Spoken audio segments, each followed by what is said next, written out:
Pico de Gallo. La charla, el encuentro, está aquí. Pico de Gallo. Comenzamos.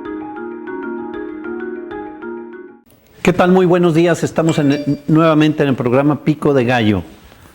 Mandamos un saludo a la Tremenda de Santiago, a los sistemas de televisión por cable del Grupo Garza Limón, por supuesto a toda la ciudadanía. Estamos por televisión y radio.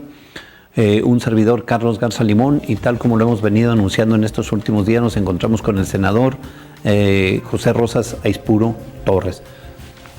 Licenciado Carlos, muy buenos días, muchas gracias por la invitación a este programa y un saludo a toda la gente que nos escuchan en diferentes regiones de nuestro estado.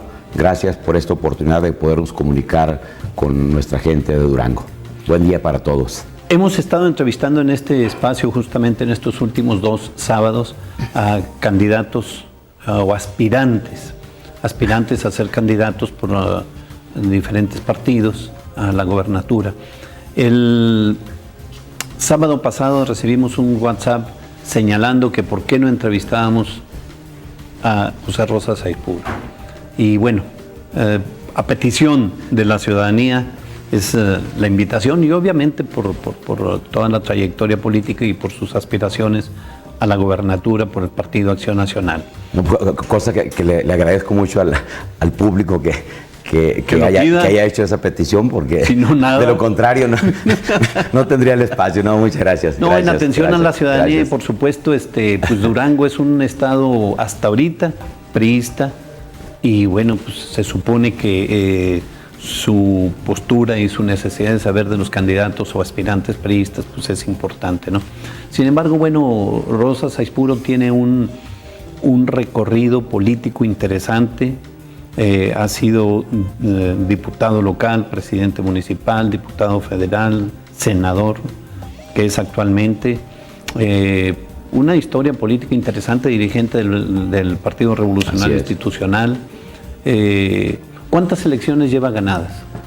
Bueno, yo he participado en diversas elecciones. Obviamente gané la elección primero para diputado federal, luego diputado local, presidente municipal, posteriormente nuevamente para diputado federal, y bueno, la responsabilidad que hoy tengo en el Senado, que en la elección del 2012, o sea, pues el esquema de cómo se llega al Senado, o sea, están los dos, la fórmula de mayoría, la primera minoría y la plurinominal. Obviamente yo entré por la primera minoría, exactamente. Entonces son prácticamente 5 elecciones en las que he tenido la oportunidad de representar a los duranguenses en diversos ámbitos, desde el ámbito distrital, local, federal, en el ámbito municipal, el caso de nuestra ciudad capital, y desde luego hoy en el Senado de la República. Para mí, yo quiero primero que nada agradecerle a los duranguenses de todas las regiones el respaldo que he recibido en diferentes momentos. Creo que hoy, a lo largo de todos estos años, he podido percibir cómo vive la gente en Durango.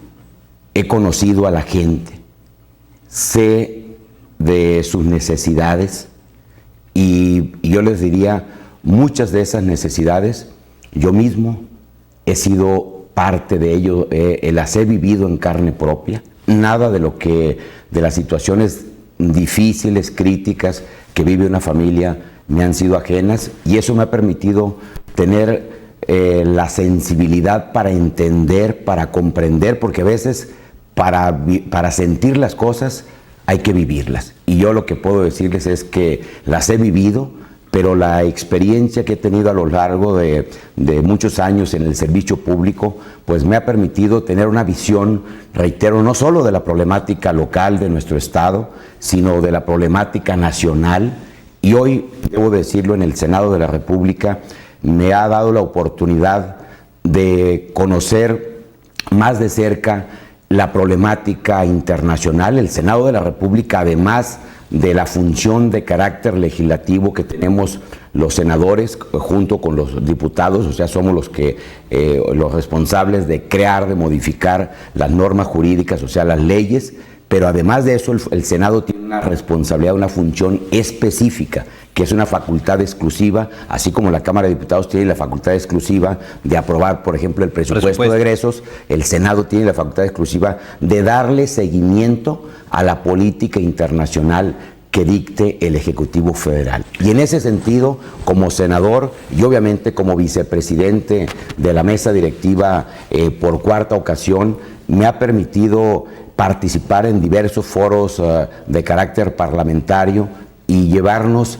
a ver lo que está sucediendo en el mundo, a fortalecer esa relación con otras naciones, con quienes tienen la responsabilidad de gobernar ya sea en el ámbito del Ejecutivo o en el ámbito parlamentario, pero indudablemente que esto, pues lo que me ha llevado a mí es a tener una experiencia que nos lleva a comprender y a entender mejor, reitero, la problemática local. ¿Por qué? Porque si no sabemos qué está pasando en el país y en el mundo, difícilmente vamos a poder también encontrar las mejores soluciones a los problemas que vivimos en nuestra entidad. Lo que pasa en el mundo, obviamente, como usted comenta, es una responsabilidad del Senado y se comenta, y no solamente se comenta, hay una situación internacional que se está viviendo en la actualidad que nos aproxima a una tercera guerra mundial. La situación entre Estados Unidos y Rusia,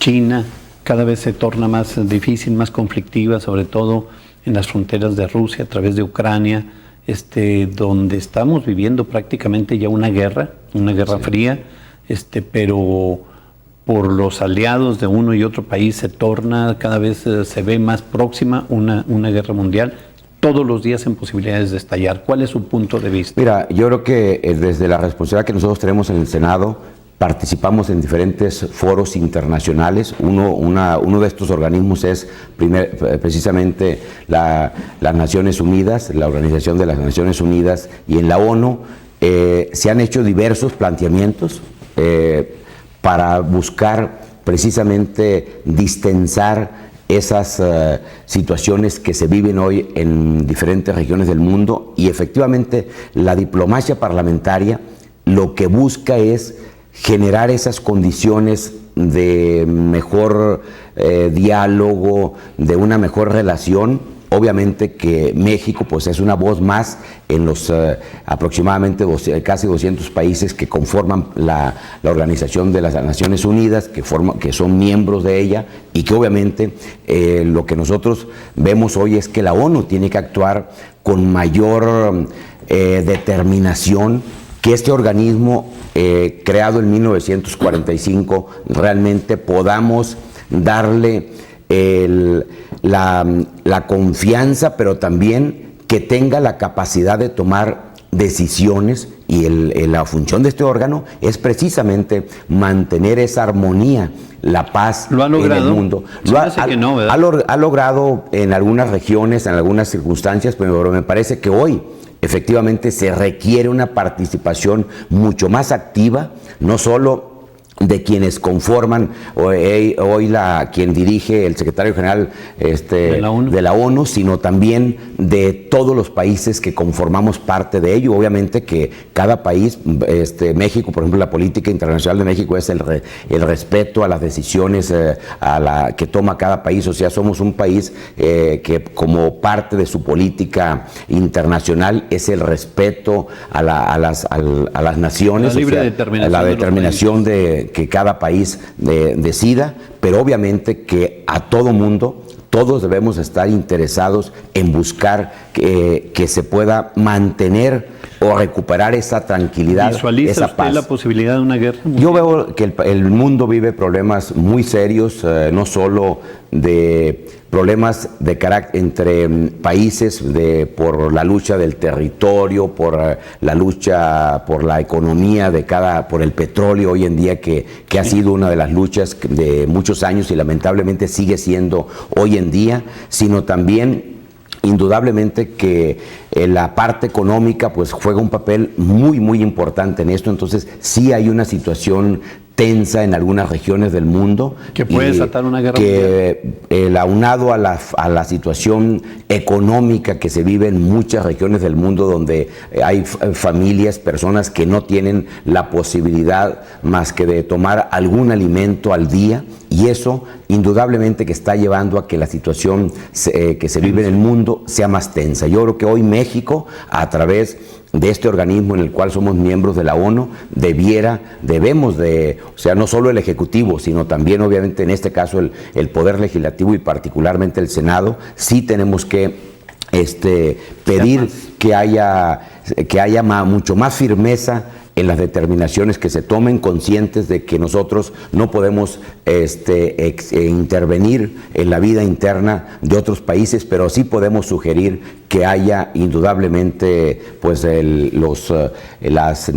diálogo que se lleve a los mejores acuerdos en bien de la paz. Pero sí es un asunto que se vive en el ámbito internacional, y si eso lo pasamos a los problemas que vive el país, así como en el mundo, hay situaciones muy críticas. Obviamente que empezando por nuestro país vemos cómo la pobreza va creciendo, cómo la falta de oportunidades. Antes de pasar a eso, licenciado Rosa Saifuro, sí. Donald Trump, sí, candidato a la presidencia de Estados Unidos por parte del Partido Republicano, aspirante para ser candidato por el Partido Republicano. Donald Trump, desde que inicia su campaña, una agresión permanente, de hecho ha formado su campaña agrediendo a México. Así es. ¿Estima usted que México ha tenido una respuesta en torno a las agresiones adecuada, o ha dejado que transite esta situación, pues de alguna forma A mí me parece que ha sido tibia la reacción de México? Me parece que ante las evidencias de la forma en la que ha tratado a los mexicanos, no es cualquier empresario, no es cualquier ciudadano de los Estados Unidos, como bien lo dices, es un aspirante serio a la candidatura presidencial por el Partido Republicano, donde efectivamente en este momento encabeza las preferencias, y eso indudablemente que para México puede tener consecuencias muy serias. Me parece que hoy se tiene que ir generando un esquema en cuanto a la relación bilateral que se tiene con los Estados Unidos, sí, de mantener el respeto entre ambas naciones a las determinaciones internas, pero aquí ellos están ya señalando de manera directa a México, y me parece que sí la actitud que hemos tenido en general como Estado mexicano, me parece que no ha sido la adecuada. Creo que debiera de haber mucho más determinación, mucho más firmeza del Ejecutivo Federal, y también respaldado por los órganos legislativos, y en este caso particularmente por el propio Senado de la República. A mí me parece que esta circunstancia, que no es fácil generar ahorita una reunión de esa naturaleza, porque él es un aspirante de un partido político, o sea, no es ninguna autoridad todavía, no tiene una representación política formal todavía en ningún órgano de gobierno, pero indudablemente que es un serio aspirante, y en ese sentido, pues sí debiera de haber un reclamo. Claro que el gobierno de México, el reclamo se tiene que hacer a las instituciones, o sea, quienes representan las instituciones en los Estados Unidos, y en este caso él todavía, pues él puede decir, a ver, yo soy un ciudadano que tiene una aspiración, y obviamente que en ese sentido no es tan fácil poder por la vía diplomática necesariamente detener ese tipo de actitudes. Pero creo que si nosotros mantenemos esa pasividad, eso lo aprovechará Donald Trump para seguir lastimando, para seguir señalando a los connacionales que son parte fundamental de la economía de los Estados Unidos. El crecimiento económico de los Estados Unidos no se podía explicar en buena medida sin la participación de nuestros connacionales, y no solo de los mexicanos, sino en general de todos los latinoamericanos y hispanos que viven allá. Última pregunta en el plano internacional. Sí. México ha transitado estos 2 años por reformas de ley. Ha aprobado más o menos 11, si no mal recuerdo, en diferentes ámbitos. Evidentemente se ha descubierto, se ha detectado con mucha claridad y evidencia cómo algunas de estas reformas de ley han sido dictadas por gente ajena a nuestro país.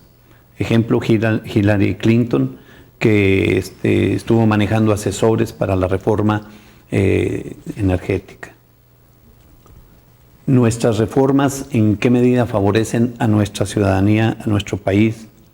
¿Y en qué medida están favoreciendo y siendo dictadas bajo los intereses del Fondo Monetario Internacional y de empresarios fuera de nuestro país? Mira, te contesto primero la última pregunta. Yo creo que indudablemente los organismos internacionales están incidiendo, no solo en México, sino lamentablemente en las políticas que se llevan a cabo en la mayor parte de los países del mundo. Entonces intervienen. O sea, sí te intervienen. O sea, decir que no intervienen los organismos internacionales, pues sería desconocer lo que está pasando. Obviamente que ellos, pues sí señalan criterios que deben de cumplir o parámetros que se tienen que tener en los países a los que se les está dando un financiamiento, y México, lamentablemente, o sea, dependemos en buena medida de ese tipo de decisiones de los organismos Fondo Monetario internacionales, o sea, todos los organismos, el Banco Mundial, el Fondo Monetario, el Banco Interamericano de Desarrollo, o sea, tenemos una relación muy, muy cercana a todos esos organismos. Y yo creo que esos organismos sí han ayudado indudablemente a que México pueda tener un financiamiento más estable, más seguro, pero indudablemente pues que sí hay detrás de eso una cierta presión para que a través de organizaciones como la OCDE, por ejemplo, que donde no es un organismo necesariamente de carácter financiero, sino es un organismo de cooperación económica, pero claro que sí inciden, o sea, sí presionan a los países que conforman, por ejemplo, somos 34 países que conformamos la OCDE, de América Latina solo estamos 2 países en este organismo, indudablemente que eso pues sí tiene una incidencia.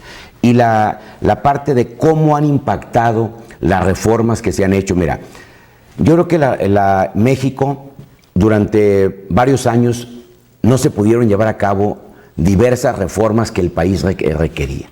Y yo recuerdo, y hay que decirlo, en su momento, desde cuando estaba el presidente Zedillo, se presentaron algunas reformas que no fueron apoyadas por la oposición.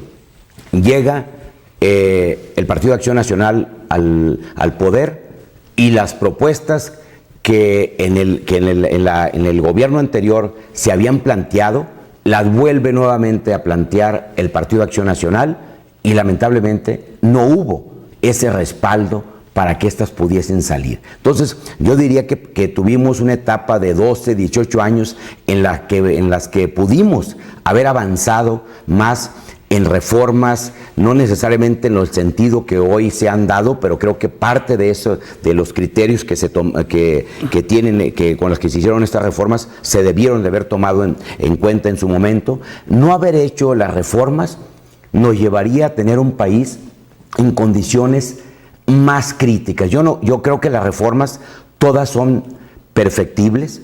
No podemos decir que hay una sola reforma que es la perfecta, la ideal, pero no haber hecho estas reformas nos llevaría a que México estuviese en una situación mucho más crítica en este momento, más vulnerable.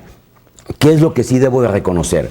Que las reformas que el Poder Legislativo ha aprobado, muchas de ellas propuestas por el presidente Peña Nieto, otras que han surgido de los propios grupos parlamentarios, entre ellos mi partido ha presentado varias propuestas, los grupos parlamentarios, tanto en la Cámara de Diputados como en el Senado, hemos presentado, como lo han hecho los demás partidos. O sea, ¿y qué es lo que yo veo en esto?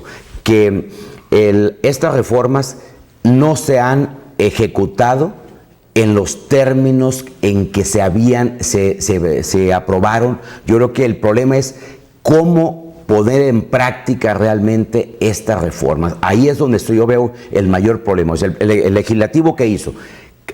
Aprobar, darle al Ejecutivo esos instrumentos jurídicos. Ahora, quien tiene la responsabilidad de ejecutarlas es el Ejecutivo, o sea, así está la conformación de las responsabilidades en el sistema jurídico. ¿Estamos de acuerdo nuestro. de que han sido dictadas por intereses fuera de Han nuestro participado, país? no dictadas, Bueno, han tenido influencia. Hillary Clinton Yo creo que fue más que evidente. Pues lo de Hillary, mira, ella pudo haber sugerido, pero eso me parece que no tiene no tuvo ninguna incidencia directa. Yo participé en todas las reformas que se hicieron y nunca tuvimos ninguna presión de Hillary Clinton. Lo que sí debo reconocer es que ciertos lineamientos de los organismos financieros internacionales, pues de alguna manera han incidido no solo en estas reformas que hicimos ahora, en las reformas que se han hecho en el pasado, pero incidir no quiere decir que se hayan dictado, o sea, tuvieron cierta influencia, ¿por qué? Porque no fue determinante las sugerencias que ellos pudieron haber hecho. Lo importante fue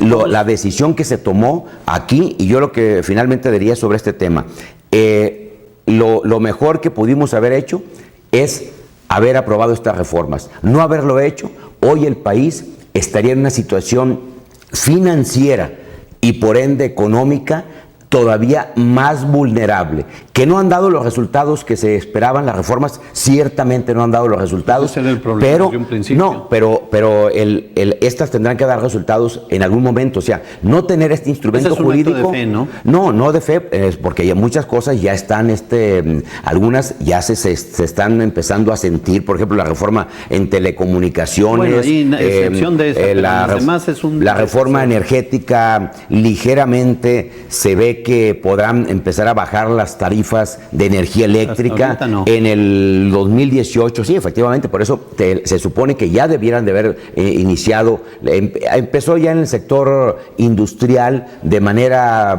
todavía muy tenue, y en la parte de los precios de los combustibles, a partir del 2018, con esta reforma, en México no podrá valer más la gasolina que en los Estados Unidos. O sea, tendrá que estar como máximo el precio que se tenga en los Estados Unidos. Y como referencia, ¿cuánto vale la gasolina allá? Vale 9 pesos y fracción, y aquí vale 13.50.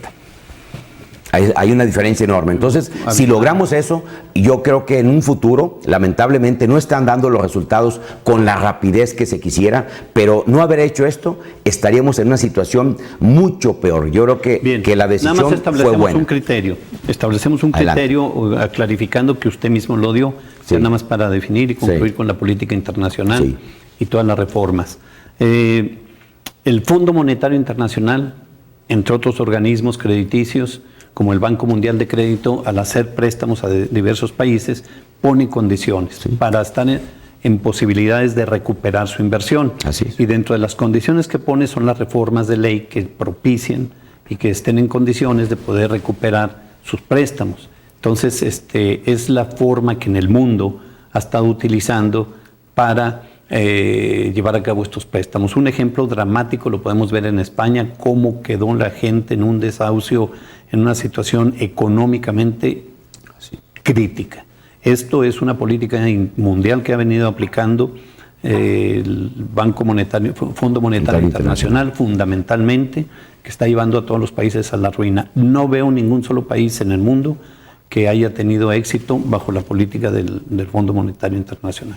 En eso quedaremos de acuerdo. Vamos a... O sea, incide, no quiere decir que es como un banco, por ejemplo, el mexicano, cualquier institución financiera nacional, para prestarle a un municipio, a un estado, tiene que ver primero si tiene condiciones jurídicas para poder captar recursos en su momento y que le dé la confianza. ¿Y qué pasa con el Fondo Monetario Internacional? Son las condiciones que para prestarnos, efectivamente, ellos dicen, a ver, yo te presto dinero, nada más que yo necesito tener la garantía de que tú tengas un sistema jurídico que nos garantice. Entonces, por eso digo que y en esa garantía incide, no es que dicta los lineamientos en los que se tienen que hacer las cosas, pero sí, obviamente de ellos. No, ¿cómo va a prestar? No, hay ciertos lineamientos que se tienen que tomar en cuenta, pero no quiere decir que las decisiones que se toman aquí son necesariamente... Lo fundamental para hacer el préstamo es lo que dicta quien va a hacer el préstamo. Pero incide, por ejemplo, de manera, o sea, no es determinante, pero sí tiene, claro que tiene o sea, un organismo internacional cuando ve que un país tiene un sistema jurídico, primero que que garantice la seguridad personal, patrimonial, donde hay un Estado de Derecho que se cumpla, pues ese país tiene mayor confianza de cualquier organismo internacional. Lo que sucede es que ellos ponen la confianza a su favor. Las modificaciones las hacen a su favor para que puedan estar garantizando su préstamo. Inciden, no es que tengamos que seguir ese lineamiento, pero obviamente, pues que sí hay una influencia, pero no es la decisiva, no es determinante, pero sí es importante la opinión que ellos dan. Bien, obviamente. Vamos a una señal de identificación. Muy bien. Regresamos un momento. Claro que sí. Continuamos en Pico de Gallo y bueno, pues nos vamos a las preguntas que la misma ciudadanía ha venido planteando. Nos han hecho llegar preguntas que quieren hacerle llegar a Rosa Saispuro, José Rosa Saispuro, aspirante a ser el candidato del Partido Acción Nacional a la gobernatura del Estado. Rosa Saispuro, ¿para qué quiere ser usted gobernador? ¿Cuál es la idea o por qué tendría que votar la gente por usted? Porque tengo un proyecto que he venido trabajando en él desde hace muchos años. Conozco las necesidades, sé de las posibles soluciones que se requieren en Durango. ¿Cuáles son las necesidades?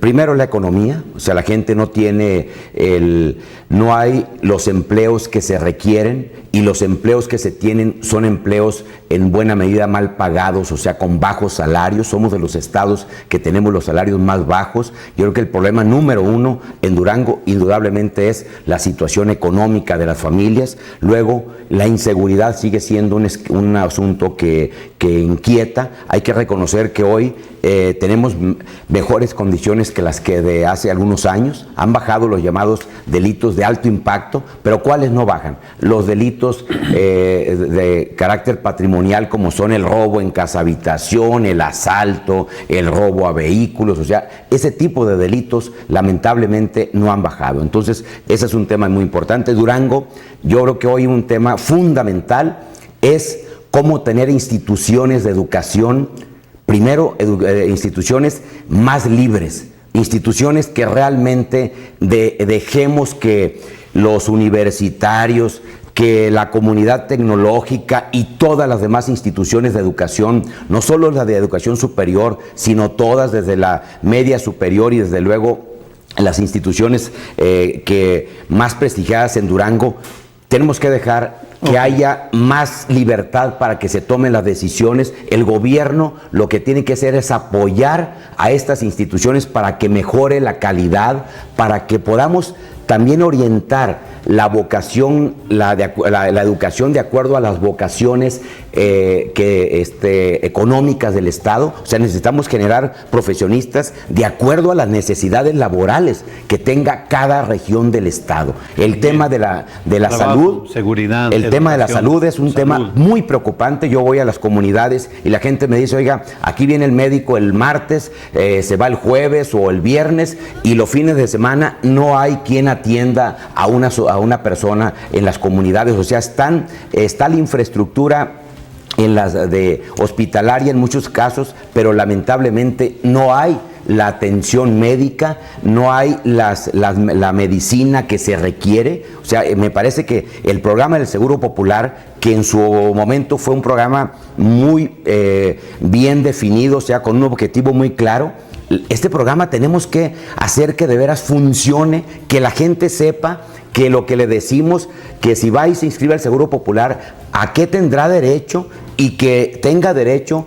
a que se le atiendan las necesidades que pueden ser más críticas para una familia. Pues, ¿por qué van las personas de bajos recursos económicos al Seguro Popular? Porque sabe que si tiene necesidad de alguna operación, de algún problema de salud mayor, pues si no tuviese otro apoyo de otra institución, no habría manera de resolverlo. Se supone que el Seguro Popular es para que realmente atienda las necesidades de las familias que vayan, y que no solo tengan la atención sobre el diagnóstico médico, sino que haya el medicamento, lamentablemente, la gente va y no solo tiene que esperar mucho tiempo para que la atiendan, sino que cuando la atienden no hay el medicamento. Ok, salud, ¿qué más? Necesidades. Pues mira, Durango hay que seguir avanzando en la cuestión de infraestructura, carretera, se ha avanzado, pero falta todavía mucho por hacer. Somos el 4º estado en extensión territorial.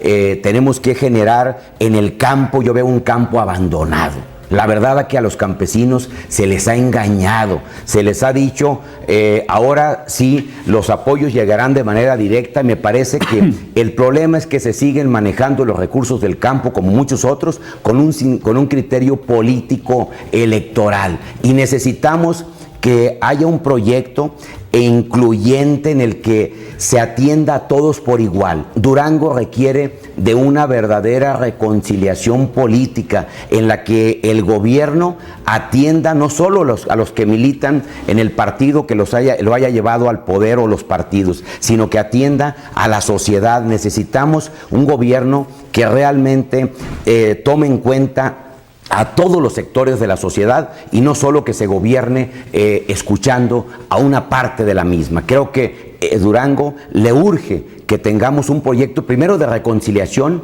en la clase política. ¿Por qué? Porque si la sociedad ve que solo hay confrontación en la clase política, pues lamentablemente no le damos la confianza suficiente para que las cosas se puedan resolver en Durango. Y la gente lo que quiere es solución a sus problemas. La gente no quiere ya ver solo esa confrontación que puede beneficiar a uno o a otro grupo. La gente quiere ver cómo le vamos a resolver el problema que tiene en cada una de sus familias, la necesidad económica, la necesidad de salud, de educación, de tener acceso a más satisfactores que le den una mejor calidad de vida, un mejor techo, o sea, una mejor vivienda. Esa es la demanda que hoy en día nos hacen los duranguenses. Usted habla de la reconciliación de la clase política.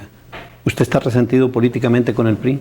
No, para nada. Yo no tengo ningún resentimiento con nadie, ni con organizaciones políticas, ni con personas. Yo creo que yo he tenido la madurez suficiente para aceptar que en la vida, cada momento, las circunstancias que se dieron o se dan en cada una de esas etapas de la vida, hay que superarlas. Y yo quiero decirles que yo no tengo ningún problema con ni con personas, ni con organizaciones políticas. Yo creo que hoy lo que requerimos es esa reconciliación. Y yo tengo amistades en todos los partidos, incluyendo en el PRI. Yo no me peleé con la militancia del PRI. Una cosa es que me haya confrontado con quienes en su momento yo dije que habían secuestrado a ese partido, pero con la militancia, yo creo que como con el resto de las militancias de los partidos, del PRD,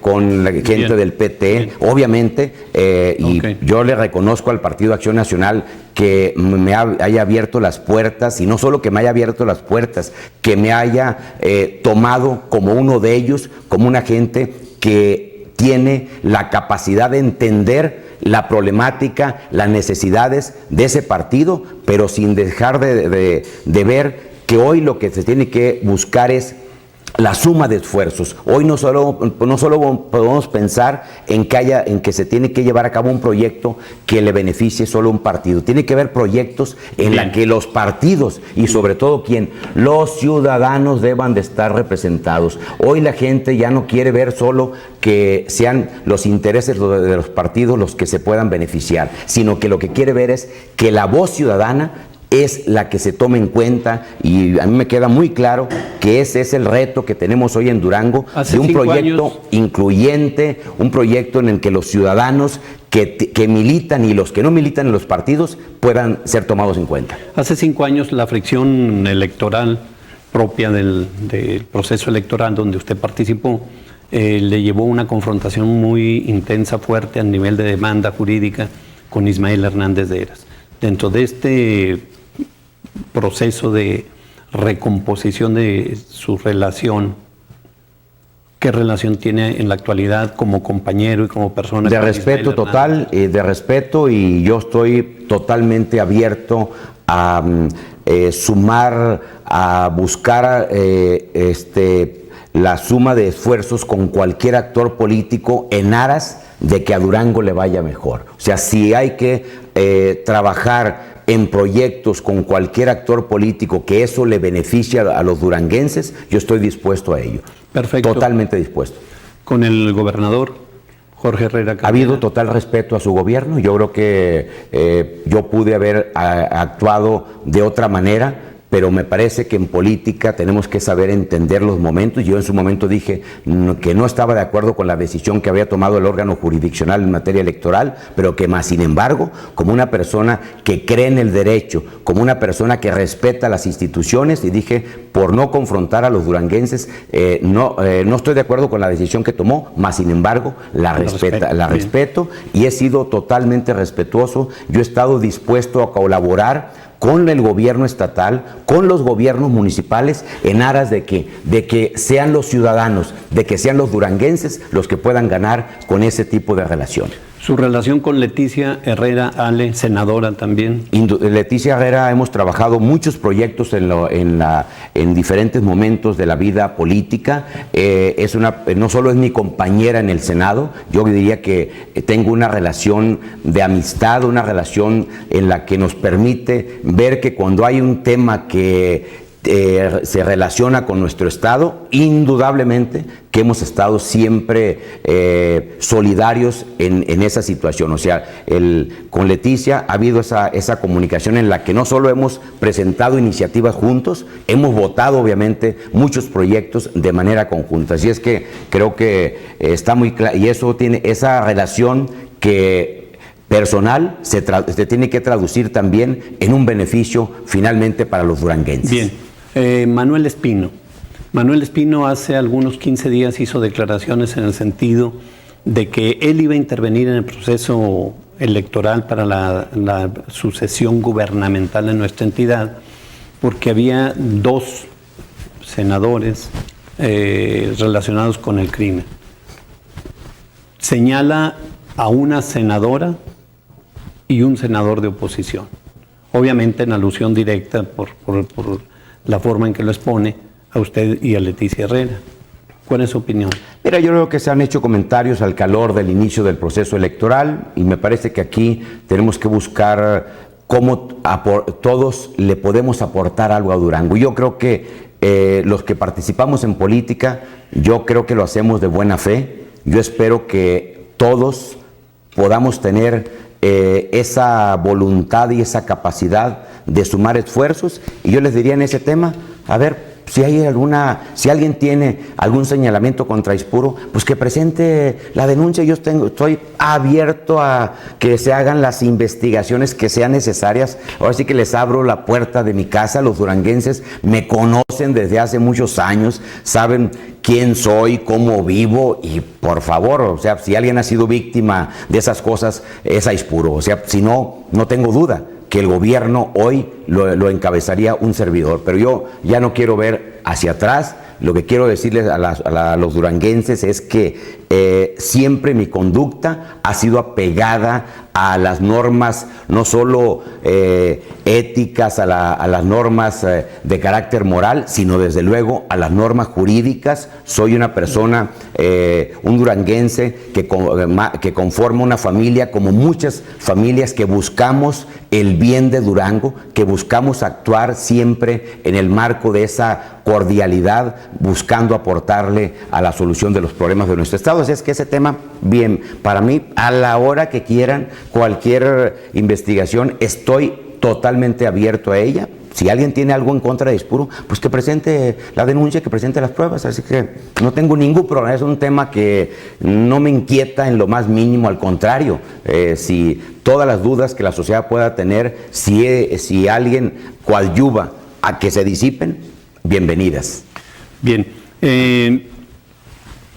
Evidentemente que todo candidato a gobernador debe de tener puntales importantes. Esto es, candidatos a diputados locales, en este caso se renuevan las alcaldías, diputados locales, pues el Congreso y obviamente la gobernatura.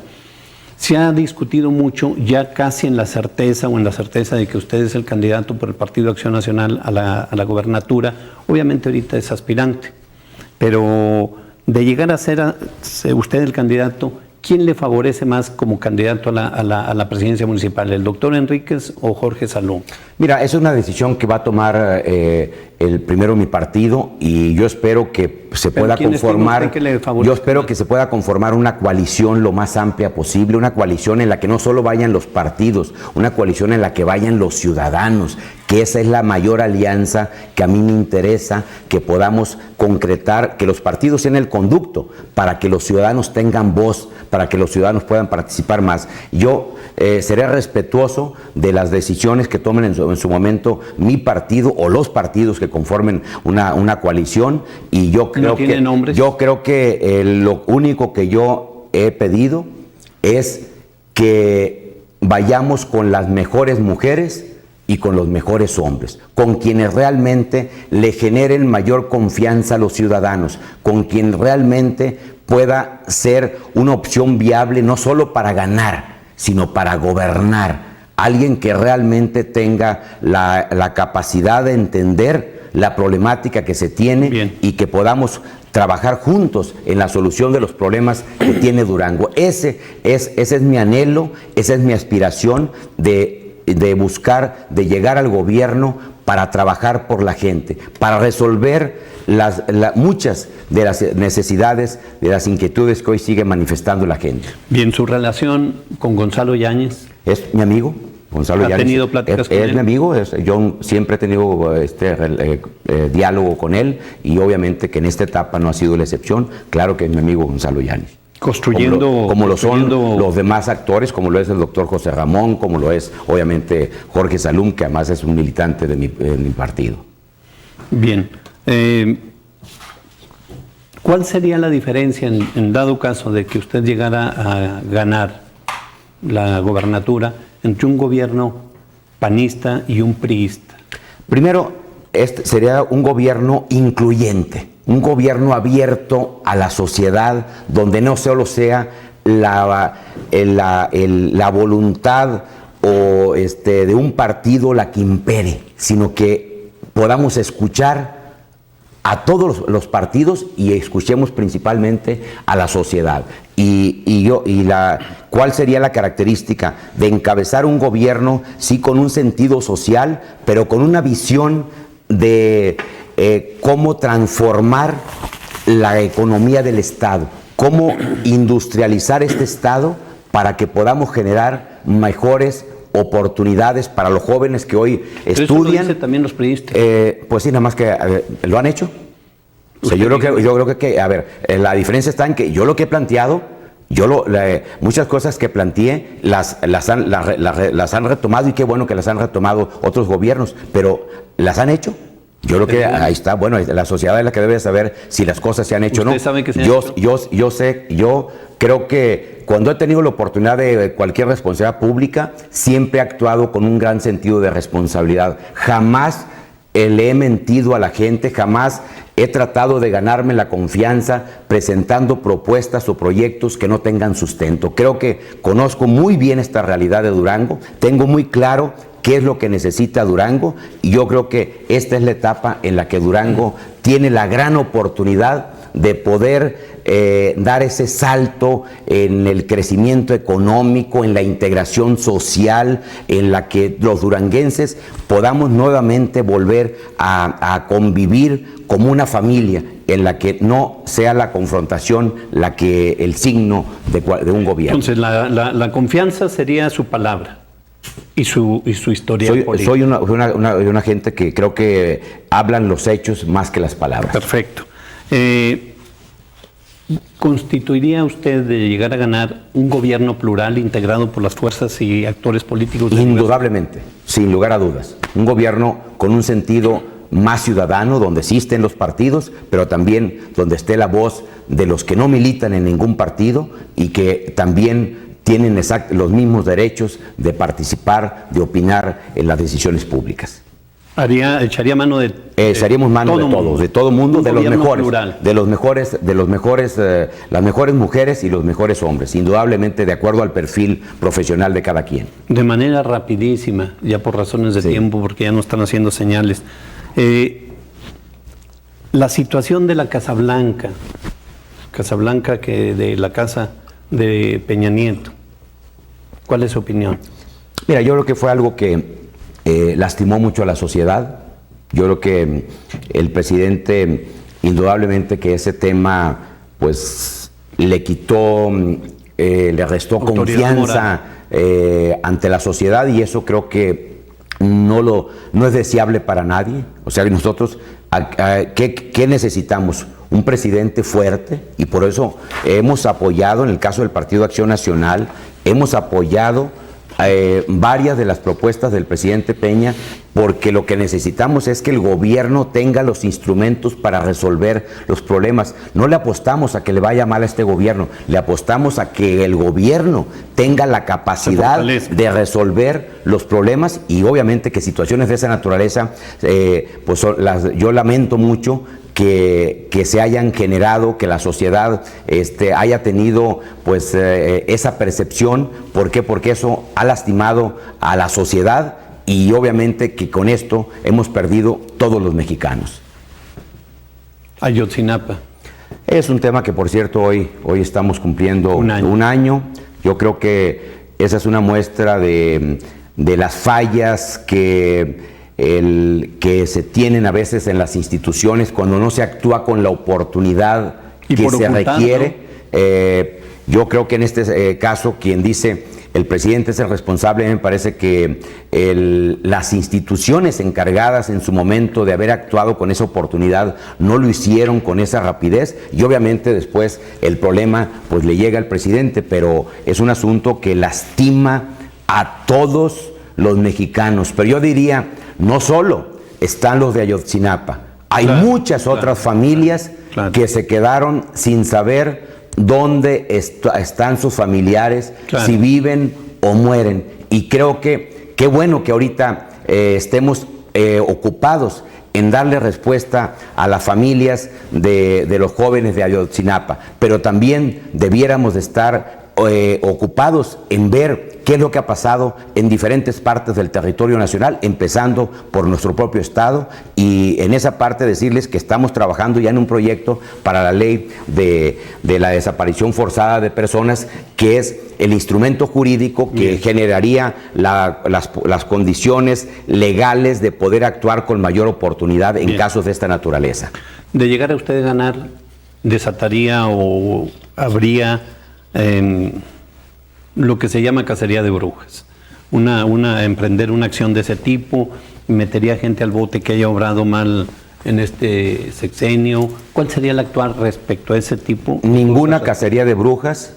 Lo que haríamos es retomar lo que ha hecho bien este gobierno, las cosas que han funcionado hay que retomarlas, y no solo hacerlas, sino mejorarlas, y desde luego cambiar todo aquello que no ha funcionado. Y obviamente que si alguien ha actuado al margen de la ley, si alguien ha hecho mal uso de los recursos públicos, claro que nada debe de quedar impune, pero de ninguna manera hay un proyecto en el que se busque llegar solo para perseguir. De ninguna manera, o sea, no perdería un solo instante en eso. Me ocuparía de resolver los problemas que tenemos. Claro que si alguien actuó al margen de la ley, pues tendrá que actuarse en consecuencia, pero de ninguna manera habría esa persecución. En el gobierno hay gente muy profesional, hay gente seria, y la gente, los trabajadores del gobierno, yo les diría, serían la parte fundamental para ver. Ellos saben qué cosas han funcionado, y también lo que no ha funcionado, ellos saben. Entonces, yo me apoyaría de manera muy importante en la experiencia de las trabajadoras, de los trabajadores y de muchos servidores públicos que hoy están en el gobierno, y que hay gente buena, como también debo decirlo, que hay gente que ha actuado totalmente sin una responsabilidad, sin un perfil para desempeñar determinadas responsabilidades. Bien. Y obviamente que esas cosas que han fallado, esas políticas que no le han dado resultado a la gente, tenemos que cambiarlas, tenemos que modificarlas. Última pregunta. Sobre la diversidad sexual. En todo el país es un tema pues que se ha estado abordando en estos últimos 2 años, y Durango no ha sido la excepción. Hay preocupación aquí en nuestra entidad, nos preguntan vía redes sociales. ¿Cuál sería su actitud respecto a la diversidad sexual? Respeto total, como lo he hecho siempre. O sea, puedo compartir o no ese tema, pero es respeto total.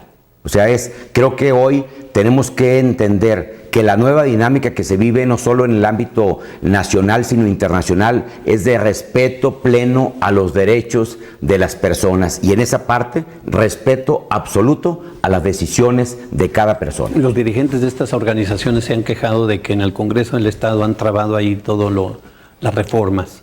¿Usted, en dado caso, impulsaría el buen tránsito de estas? Yo escucharía a la sociedad y obviamente el Poder Legislativo es el responsable de procesar ese tipo de reformas de carácter legal, pero desde luego que lo que yo impulsaría es que se escuche todas las voces y que quienes tengan algo que aportar tendrá que ser bienvenido. Así es que de mi parte hay respeto absoluto a las decisiones que tomen las personas en ese sentido. O sea, jamás habrá persecución, obstáculos.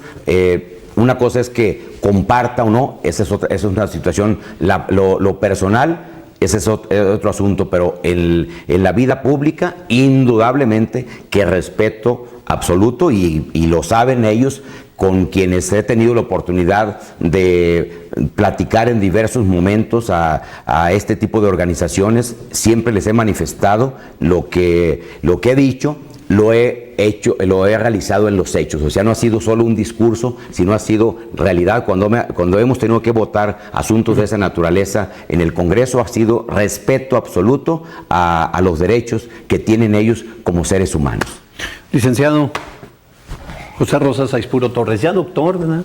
Presenté el grado el examen doctoral y la tesis el día 3 pues hay que decirle, doctor, de julio, y ya concluí esta etapa. Excelente. Que hacía algún tiempo había terminado los estudios, pero no había presentado el examen y la tesis doctoral por la falta de tiempo, y hoy afortunadamente hemos cumplido ya con esa etapa que en lo personal para mí es muy satisfactorio haber concluido mis estudios en el área de posgrado. En la UNAM. En la UNAM lo hice en su momento. Perfecto. En la Facultad de Derecho de la UNAM. José Rosas Aispuro Torres, le agradecemos que nos haya acompañado, esperamos que no sea la última ocasión.